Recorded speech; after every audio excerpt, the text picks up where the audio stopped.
So guys, we've heard the name of the Ten Rings organization since the beginning of these things, the MCU, but the true reality of this organization has now been revealed to us. In the movie Shang-Chi, the MCU side effect movie, we not only learned about the Ten Rings but also saw the entry of a completely new superhero. The story of this film is great, and along with that, it is full of action and adventure. If you want to understand this movie properly, then keep watching this video. Today, I will explain the movie Shang-Chi and the Legend of the Ten Rings in short. So, let's see what the story is. The Ten Rings, meaning these 10 magical rings, have existed for thousands of years. But where did they come from and who do they belong to? No one knows. These rings have immense power and can be used like any weapon. Furthermore, the person who wears them does not age, meaning in a way, they become immortal. Only someone who is very powerful and clever can use these rings. Nearly 1,000 years ago, these rings were found by a Chinese man, Wen Wu, and because he was worthy, he was able to use its power.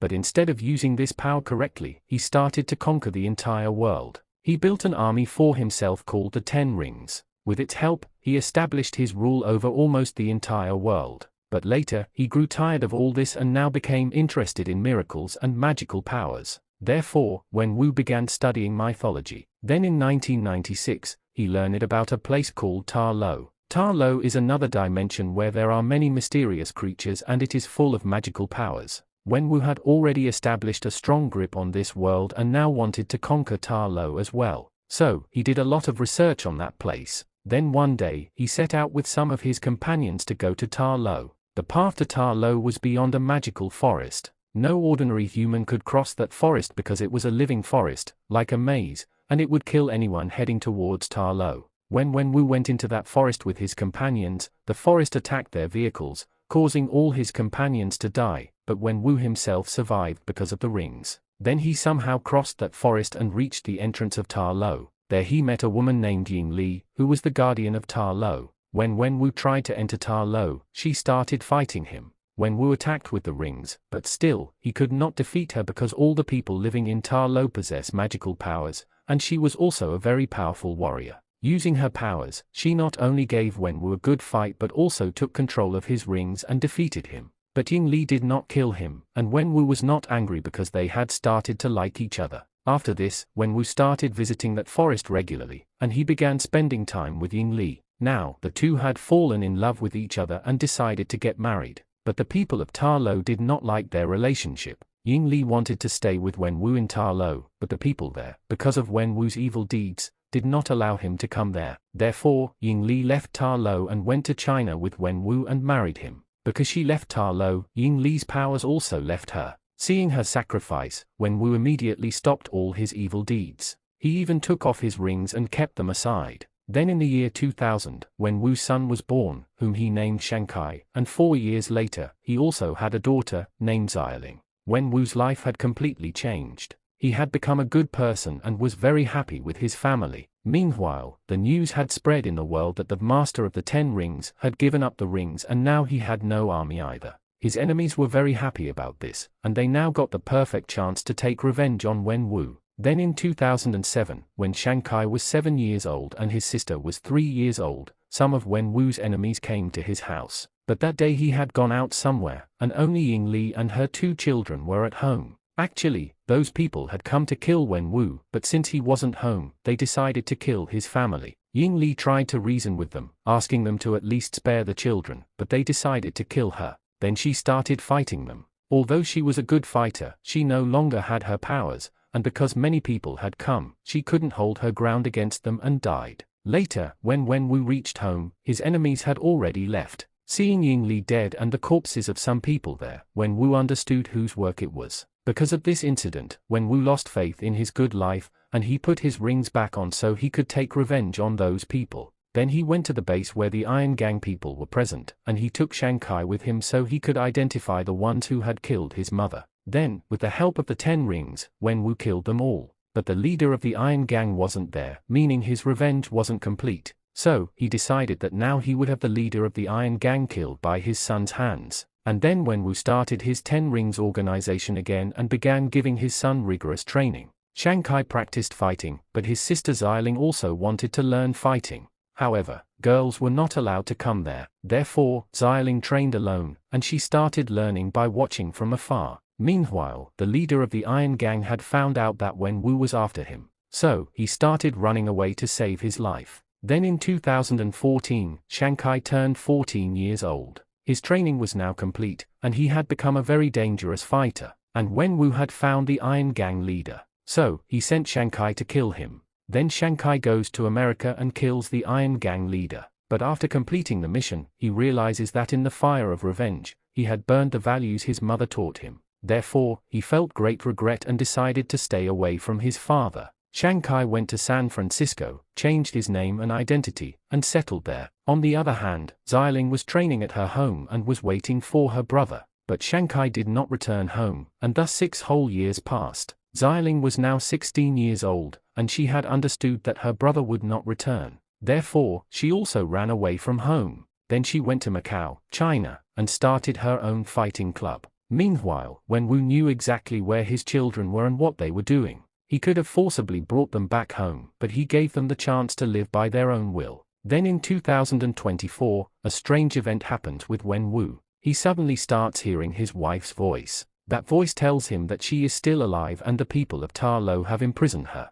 The voice was calling out to him for help. Hearing all this, Wen Wu believed that the people of Ta Lo had imprisoned Ying Li to punish her because she had gone against everyone and married Wen Wu. Believing the words of that voice to be true, Wen Wu decided to go to Ta Lo and free Ying Li. Getting his entire army past the magical forest and entering Ta Lo was extremely difficult. So, Wen Wu started looking for an easier way to go there, and then he remembered the pendants that Ying Li had given to Shang-Chi and Xialing. Those pendants she had brought with her from Ta Lo were actually magical locators. Placing them on the dragon statue would reveal the path to Ta Lo. Wen Wu needed the locator to enter Ta Lo, but those pendants were with his children, and his children had run away from home. Wen Wu not only wanted to acquire the locators, but he also wanted to bring his children back home so that when his wife returned, the whole family could be united. Therefore, he sent a postcard to Shang-Chi in Xialing's name, and he wrote it in such a way that it seemed like Xialing was calling him to meet in Macau, so that Shang-Chi would go there and he could bring both of them back home. On the other hand, Shang-Chi was completely unaware of all this. It had been 10 years since he left home, and he had completed his studies and was doing a small job. When he got the postcard in Xialing's name, he ignored it, and thus a few days passed, meaning Wen Wu's first plan had failed. Therefore, he now sent some of his men to San Francisco to get Shang-Chi and the locator. When Shang-Chi was going somewhere on a bus with his friend Katie, the 10 Rings Academy members attacked him. Shang-Chi fought them off, but they managed to snatch his pendant. Along with that, during the fight, one man told Shang-Chi that they would go to his sister as well. Because of this, Shang-Chi decided to go to Macau to save his sister. And this was Wen Wu's new plan, to get Shang-Chi to Macau. Then when Shang-Chi was about to go to Macau, his friend Katie also came along with him. And then Shang-Chi told his team his whole story. Then the two of them reached Macau and went to Xialing's fight club. And when Shang-Chi met his sister there, Xialing got very angry with him because he had left her alone and run away from home. Later, when Shang-Chi asked his sister about this postcard, he found out that she hadn't sent it, and just then, many men from the 10 Rings attacked the club. Shang-Chi and Xialing tried to fight them, but they snatched Xialing's pendant. And then Wen Wu appears and takes Shang-Chi, Katie, and Xialing back to his home. There, Wen Wu tells them that he is hearing Ying Li's voice and that she is calling for help. Then he uses the locators and creates a map of Ta Lo's magic and says that the special path to Ta Lo opens only once a year on a festival day, and that festival was just 3 days away. Therefore, Wen Wu decided that he would go to Ta Lo that day with his army, and if the people there opposed him, he would kill them all. Shang-Chi found all this talk about his mother being alive and imprisoned to be nonsense. So, he tried to stop his father from attacking Ta Lo. This made Wen Wu very angry, and he locked Shang-Chi, Xialing, and Katie in a dungeon. In that dungeon, they met Trevor Slattery. He was the actor who had acted as the leader of the 10 Rings a few years ago, and Wen Wu didn't like this. So, after Trevor was arrested, the 10 Rings men took him to China to kill him. But when he was about to be killed, Trevor won the hearts of the 10 Rings people with his acting. Because of this, Wen Wu spared his life and kept him there for his entertainment. When Shang-Chi, Xialing, and Katie meet Trevor, Trevor tells them about himself and introduces them to Morris. Morris was a magical creature from Ta Lo that Trevor had picked up from the forest outside Ta Lo a few years ago. Living in that dungeon, Morris and Trevor had become friends, and Trevor had learned to understand his language. When Morris sees Xialing, he understands that they are Ying Li's children, and seeing them, he remembers his home. Therefore, he indicates that he knows a secret way to go to Ta Lo. Meanwhile, Xialing had found a way to escape from the dungeon. So, they all decided to get out of there and go to Ta Lo so they could get there before Wen Wu and warn everyone. Then they all escape from there, avoiding the Ten Rings people, and reach the outskirts of the magical forest. There, Morris shows them the way out of this maze, and they cross the forest and enter Ta Lo. There, they meet their aunt, Ying Nan, who welcomes her nephew and niece. Then Shang-Chi and Xialing tell their aunt that their father believes their mother is imprisoned in Ta Lo, so he is coming here. And then Ying Nan tells them the truth behind this matter, which included the entire history of Ta Lo. Thousands of years ago, when the people of Ta Lo were living peacefully, suddenly a portal to another dimension opened in their world. A demonic soul emerged from it, named the Dweller in Darkness. He and his soul-eating creatures, the Soul Eaters, filled their bellies by eating souls. They entered Ta Lo and caused great destruction and killed many people. Then they were coming out of Ta Lo and heading towards Earth. But then a magical dragon emerged from Ta Lo's river, named the Great Protector. Before the power of this Great Protector dragon, those Soul Eaters began to weaken. Then the people of Ta Lo and the Great Protector together sent the Dweller in Darkness's entire army back to its dimension. And then the Great Protector, with its own skin, created a strong gate there so that those Soul Eaters could not come out from there. After this, the Great Protector gave all the people of Ta Lo a little of its power and a lot of its skin so that they could make weapons from it and protect that gate. From then until today, the people of Ta Lo have been protecting that gate and preparing for war so that if that demon ever comes out, they can defeat it. The Dweller in Darkness could never break that gate from inside. Therefore, to get out, it started calling out to others. For centuries, it tried to break the gate by luring powerful people with false promises, but whoever fell for its temptation and went to Ta Lo was defeated by the people there. Then in 2014, that demon's attention fell on Wen Wu. It had come to know that it could be freed with the power of the Ten Rings. Therefore, it started calling out to Wen Wu in Ying Li's voice. And because he loved his wife very much, he lost his senses upon hearing that voice and decided to go to Ta Lo and break the gate. Hearing this whole story, Shang-Chi and Xialing understood that if their father wasn't stopped, this world would be destroyed. Therefore, they started preparing vigorously. Then Ying Nan gives them both armor and weapons made from the dragon skin and teaches them new ways of fighting. Along with that, Katie also learns to shoot arrows there. Then 3 days later, on the day of the festival when the path to Ta Lo opens, when Wu arrives there with his army, the people there try to explain to him that behind that voice is not his wife but a demon that is deceiving him. But he doesn't listen to anyone and orders his men to fight everyone, and he himself goes off to break the gate. Then a fierce battle begins between the people of Ta Lo and the Ten Rings, and Shang-Chi goes to stop his father. Shang-Chi now had new armor and weapons, but he was still fighting in his old style. So, he held his ground against Wen Wu for a while, but in the end, he was defeated, and Wen Wu sent him flying into the river there. And Wen Wu reaches near the gate. Then he starts breaking the gate using his rings. That gate was very large and very strong, so it didn't break easily, but some cracks appeared in it, and many small Soul Eaters came out through them. But Wen Wu didn't pay attention to that and kept attacking the door with full force. Meanwhile, those Soul Eaters attacked Ta Lo fiercely, and after killing many people, they took their souls inside the gate so that their master's power would increase and he could break out. Seeing this, the Ten Rings people stopped their fight and started dealing with this new trouble. Those demons could only be killed with Ta Lo's weapons. So, when Wu's people started fighting them together with the people of Ta Lo.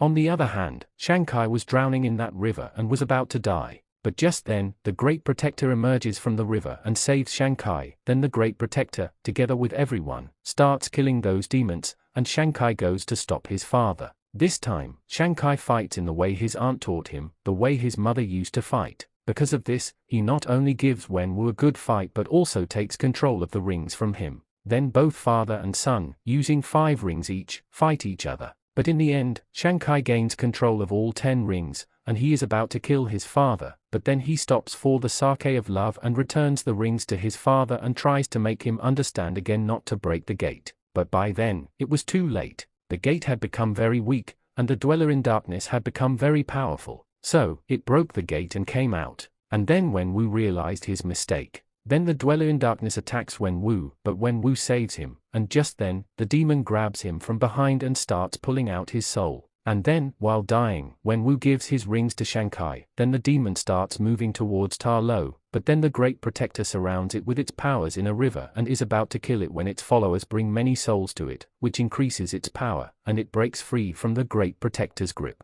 It grabs the Great Protector itself and starts pulling out its soul. If it had taken the dragon's soul, it would have become impossible to defeat. But just then, Katie shoots an arrow from a distance at the Dweller in Darkness's throat, because of which the Great Protector is freed, and it traps the demon in the water. And then Shang-Chi puts his rings into the demon's stomach and fully charges them and blasts them inside its stomach, causing the Dweller in Darkness to shatter into pieces and die. After all this, the people of Ta Lo and the 10 Rings together pay tribute to all those who lost their lives in that battle. Then Shang-Chi and Katie return to America, and while sitting in a hotel, they tell their friends about this incident. Just then, Wong arrives there and takes Shang-Chi and Katie with him. Then in the mid-credits scene, we see Wong, Shang-Chi, and Katie in Kamar-Taj later. Bruce Banner was also present there on a video call. He tells everyone there that when Shang-Chi used the rings for the first time, a different kind of energy was emitted, which was felt in Kamar-Taj, and since then, the rings have been sending a message to someone. Upon scanning the rings, Bruce found out that they are several thousand years old and there is no information about them anywhere. And because those powerful rings were now with Shang-Chi, Wong and Bruce Banner make him a part of their superhero team. Then in the post-credits scene, we see Xialing, who had told her brother that she was going to China to shut down the 10 Rings organization. But now she herself had become the new leader of the organization, and she had started giving training to girls there as well, and she was carrying forward her father's work in a new way. So friends, this was the explanation video of the movie Shang-Chi and the Legend of the 10 Rings. If you liked this video, please like and share it. And to watch such interesting videos, subscribe to our channel and press the bell so you can get my videos on time. That's all for this video. See you soon in the next video with another topic.